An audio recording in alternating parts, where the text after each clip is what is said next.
Okay okay ready sir smile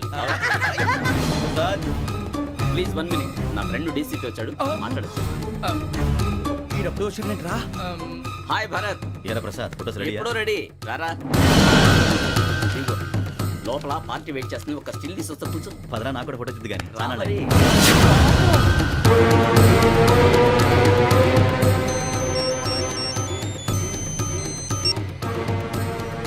yes sir. Sir okay sir, నాకు కొంచెం urgent పని పడింది, తర్వాత చూస్తాను. బాయ్. ఓకేరా బాయ్. సారీ పదండి. మా నిర్ణయం మార్చుకున్నాం. ఏంటి అందరూ ఒకే కంట్రీకి వెళ్ళాలనే? ఫోటో తీసుకోకూడదని. అమ్మయ్యా, మొత్తానికి రిస్క్ నుంచి బయటపడిపోయాం. అక్కడేమో శ్రావణిని కాబట్టి మంచి మార్కులు కొట్టేశాం. ఇదంతా చూస్తుంటే జేసీగా చెప్పింది కరెక్ట్ అనిపిస్తుంది. అనవసరంగా నానా మాటలని ఆయన మనసుని గాయపరిచాను. ఊరుకోరా, గురూజీ అంటే దేవుళ్ళు అంటాడు. కాళ్ళ మీద పడి కొబ్బరికాయ కొడితే క్షమించేస్తానంటావా?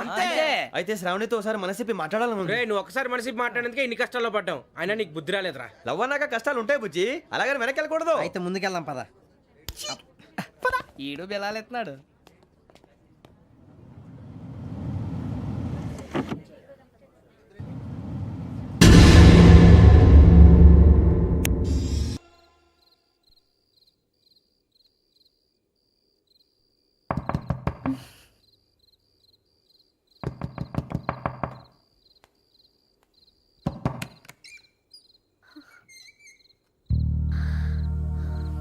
భయపడ్డారా?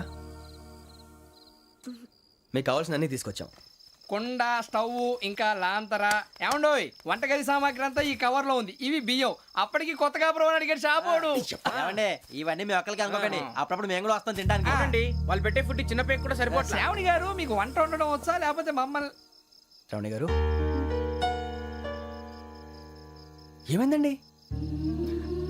ఎవరో సంబంధం లేని వ్యక్తి నన్ను చంపాలనుకోవటం, ఏ సంబంధం లేని మీరు నన్ను కాపాడాలనుకోవటం ఆశ్చర్యంగా ఉంది. మనుషుల మధ్య సంబంధం ఏర్పడటానికి ఇంత టైం ఉంటే ఏమీ ఉండదు. ఆ సంబంధం బలపడటానికి కారణం కావాలి. మీరు మమ్మల్ని నమ్మారు, ఈ ఒక్క కారణం చాలు మేము మిమ్మల్ని కాపాడుకోవడానికి. అలాగే సంబంధం లేకుండా ఏ మనిషి ఇంకో మనిషిని చంపడు. యోగేంద్ర శర్మ మీ నాన్నగారిని చంపడానికి, మిమ్మల్ని చంపాలనుకోవటానికి ఏదో కారణం ఉంది. ఆ అవకాశం లేదు వెంకీ. మా నాన్న నాకు తెలిసి ఎవరికి ఏ అపకారం చేయలేదు. మరి వాడు మీ నాన్న ఎందుకు చంపాడు, మిమ్మల్ని ఎందుకు చంపాలనుకుంటున్నాడు? అదే తెలుసుకోవాలి. నాకు ఇవ్వాలి బాలి.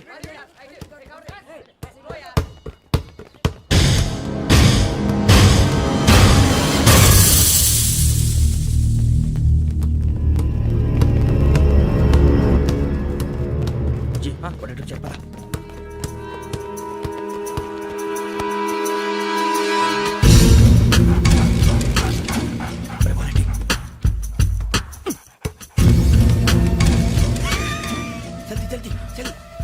చలి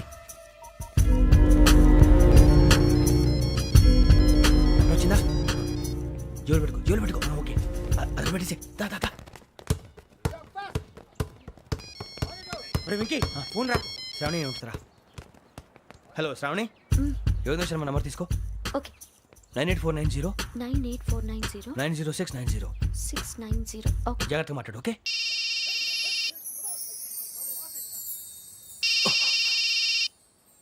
వన్ మినిట్. రండ్రా.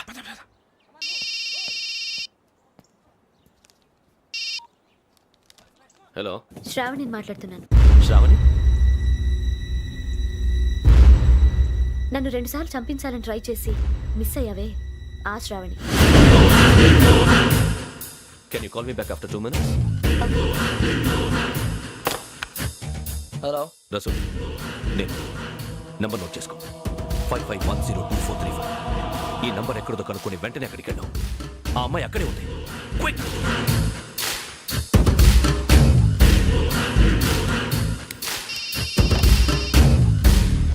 చెప్పు, నీకేం కావాలి? నాకేం కావాలో అడగడానికి ఫోన్ చేయలేదు. నీకేం కావాలో అది నా దగ్గర ఉందని చెప్పడానికి ఫోన్ చేశాను. చూడు, నాతో గేమ్స్ ఆడే వాళ్ళని నేను టాలరేట్ చెయ్యను. ఆ డిజిటల్ క్యాసెట్ ఇచ్చేయి. ఎందుకు ఇవ్వాలి? ఇవ్వకపోతే మీ నాన్నలాగా నువ్వు కూడా చస్తావు కాబట్టి.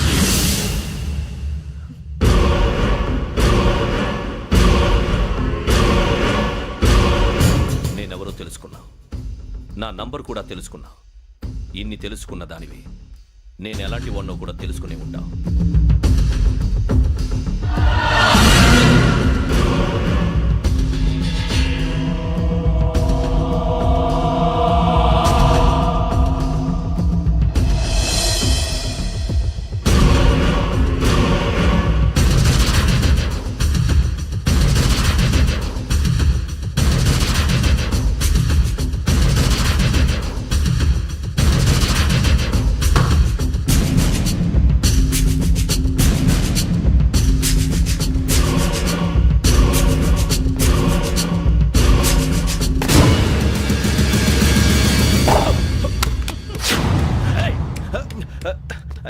అయ్యో మూత తగిలేసిందే.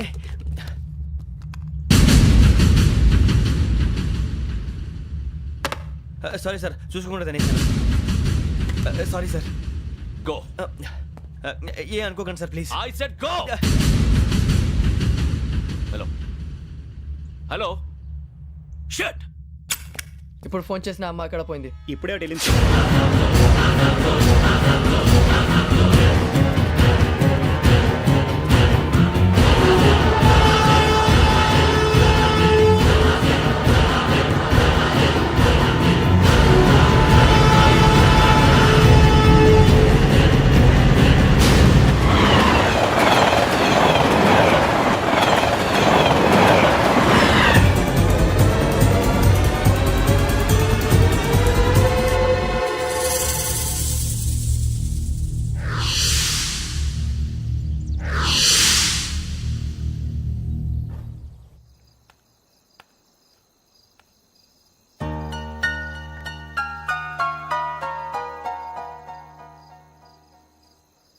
ఏంటయ్యా షికార్లు?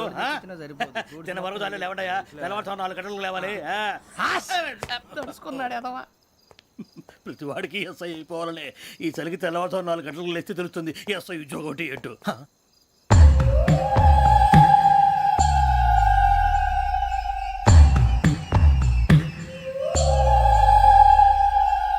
శ్రావణిని కలిసి ఆ డిజిటల్ క్యాసెట్ విషయం ఏంటో తెలుసుకోవాలరా మనం. ఇప్పుడు ఆ యోగ్ గడ్. అరే బుజ్జి, ఆ భిక్షం అంటే అటు చూస్తున్నాడు. కొమ్మతి శ్రావణి గారు చూశాడంటావా? ఇదిగో వెంకటేశ్వరరావు సార్, మీరు ఒకసారి ఇటు రండి.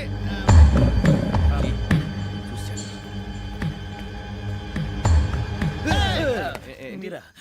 ఎవరయ్యా అది? ఎవరు సార్? చంద్రుడా?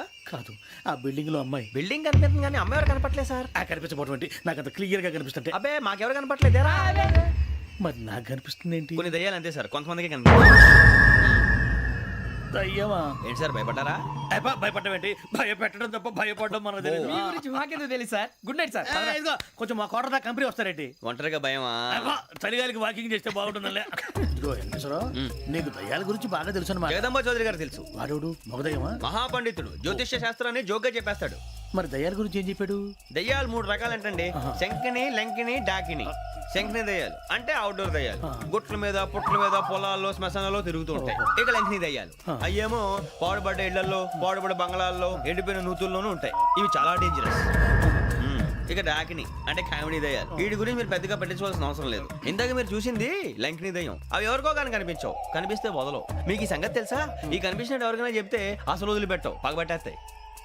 వెంకటేశ్వరరావు, నీకు విషయం తెలుసు? డల్దో ఇందాక నాకు దయ్యం కనపడలా, ఊరకనే కామెడీ కన్నా. డాకిని టైప్ అన్నమాట. అంటే కామెడీ దయ్యం అనే కదా ఉద్దేశం. పైగా మంది ఉచ్చక వెంకటేశ్వరరావు, ఆ రాజు వాళ్ళకి దయ్యం గొడవే లేదు. అందులోనూ నవంబర్ 8. సార్ మాటల్లో మీ క్వార్టర్ వచ్చింది, క్వార్టర్ కొట్టి పడుకో. మన క్వార్టర్లో మీటర్లు లేవు కానీ ఏదన్నా ఒకవేళ అర్ధరాత్రి పూట మా క్వార్టర్లో వచ్చి పెద్ద పెద్దగా కేకలు వినిపిస్తే ఇగ్గురు చెయ్యదులు చేపట్టుకుంది మీరు సార్. నేను పట్టుకున్నా. లైట్ అయ్యి బయట చీకటిగా ఉంది. ఏదో శాడిస్తావు వీడును కింద దర్శనం ఈ పాటికి. శ్రావణ్ గారు పట్టుకొచ్చి బయట పెట్టుకుంటే బాగా మేనేజ్ చేశారు. పైగా రుచుకోవంట. అరే వాళ్ళ డేట్ ఎంతరా? 16th.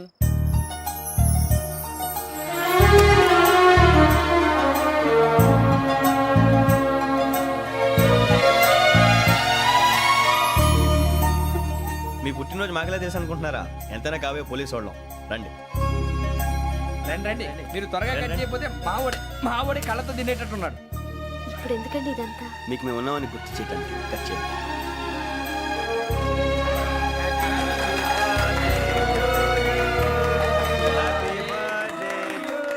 హ్యాపీ బర్త్డే గారు ఆ, ఆ, ఆ. శ్రావణి గారు నాన్న గుర్తొచ్చారు. నా చిన్నప్పుడే అమ్మ చనిపోయింది. నాన్నగారు ఇంకో పెళ్లి కూడా చేసుకోలేదు. నా ప్రతి బర్త్డేని ఎంతో గ్రాండ్గా సెలబ్రేట్ చేసేవారు. లాస్ట్ ఇయర్ కూడా. అలాంటిది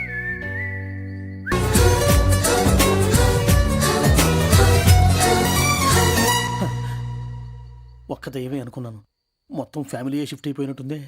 అయినా ఇవన్నీ నాకే కనపడతాయి ఏంటి? శ్రీ ఆంజనేయం ప్రసన్నాంజనేయం. వాడి మాటలను బట్టి మీ నాన్నగారిని చంపడానికి కారణం ఏదో క్యాసెట్ అని అర్థం అవుతుంది. క్యాసెట్. మా నాన్న ఇప్పుడు డిజిటల్ కెమెరా క్యారీ చేసేవారు. అది ఇప్పుడు ఎక్కడ ఉంది? ఆ రోజు ట్రైన్లో మిస్ అయిపోయింది. అది వాడికి దొరుకుంటే అసలు ఆ క్యాసెట్ గురించి మిమ్మల్ని అడగడు కాదు.